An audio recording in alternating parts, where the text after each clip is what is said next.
Les vendanges, grand moment pour les viticulteurs, puisque c'est l'aboutissement d'un an de travail dans la vigne. Toujours à la recherche de la perfection, certains pratiquent encore la vendange à la main. Il y a plusieurs raisons à ça.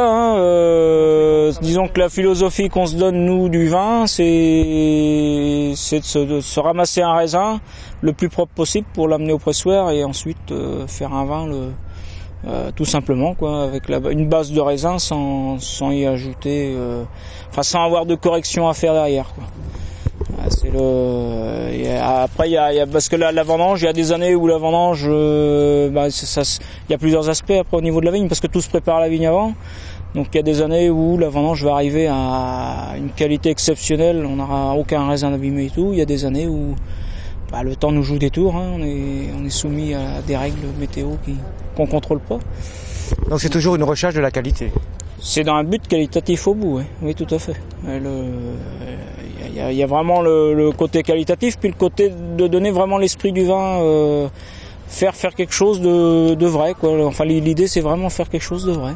Il y a tout l'esprit de rencontre aussi avec les gens, parce que on côtoie des jeunes, on côtoie des plus anciens. Il y a un mélange de gens de tout milieu d'ailleurs. Il y a une ouverture aussi, on ouvre notre métier à des gens qui sont pas forcément impliqués, qui vont le faire peut-être qu'une fois dans leur vie d'ailleurs. Donc il y a un partage. Donc il y a tout cet esprit-là qui vient se greffer après. Puis la récolte, ça reste quelque chose d'important. On travaille toute l'année en fait pour la récolte. Après la récolte, faut le vendre, mais la finalité en fait de presque 10, 12, 11 mois de travail est là, quoi. Alors autrement, peut-être un peu précoce, mais est-ce que les vendanges sont bien parties et est-ce que le millésime sera bon ? Tous les ans, on a tendance à dire qu'il va être extra. Bon, là, on a bénéficié d'un beau printemps, démarré tardif, mais bien rattrapé au mois de juin. Et puis après, le mois de juillet a démarré sous un soleil et des températures qui étaient très favorables à la vigne. On a connu un mois d'août qui était peut-être plus mitigé. Quelque part, il nous a peut-être sauvé un peu parce qu'on serait resté sur un mois d'août très chaud, compte tenu parce qu'on est quand même dans une région où la sécheresse a fait partie intégrante de l'année 2010. Et le fait d'avoir eu peut-être moins chaud au mois d'août avec des nuits plus fraîches et moins d'ensoleillement a permis à la vigne d'avoir le temps de puiser l'eau en profondeur pour arriver à se nourrir, quoi. Donc pour cette année, plutôt bien ? L'année, oui, pour nous, en Muscadet, je pense qu'on va, dans l'ensemble, on va faire un excellent millésime. Et tant mieux parce qu'on a grand besoin dans la conjoncture actuelle de faire quelque chose de bien. Après, ce qu'on souhaite, c'est que justement le public autour, les amoureux du vin se reconnaissent dans ce millésime, tout en n'oubliant pas non plus les autres d'avant, parce que 2009 était déjà extra. Le moment des vendanges, c'est également l'occasion pour les jeunes de trouver du travail.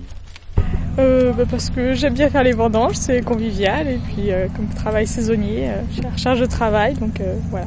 Déjà c'est un travail en plein air, donc c'est sympa, sous le soleil, et puis c'est convivial, il y a plein de gens qui viennent un peu partout, voilà, sympa. Et c'est pas fatigant ? Un petit peu, mal au dos, oui, hein. Mais bon, ça va, c'est pas non plus, ça dure pas 2 mois, hein. Ça dure 3 semaines à peu près, ça va. Certains viennent de loin pour les vendanges, comme Julien de Saint-Brieuc. Son travail, porteur. Il s'agit de récolter tous les raisins qui sont récoltés par les vendangeurs dans les paniers, qui nous les vident dans la hotte pour qu'on puisse ensuite les béner dans la benne, qui part ensuite au pressoir pour faire du vin. C'est pas un peu difficile ? Non, c'est pas plus difficile que de couper le raisin, je pense. C'est autre chose. C'est peut-être plus d'endurance et... Non, c'est bien. Donc vous reviendrez ? Ah ouais. Et c'est pas la première fois que je fais les vendanges, mais j'avais fait les vendanges avant en Bourgogne. Moment de travail, mais aussi de rencontre. Les vendanges à la main d'aujourd'hui, à l'image des vendanges d'antan, pour ne pas oublier les traditions.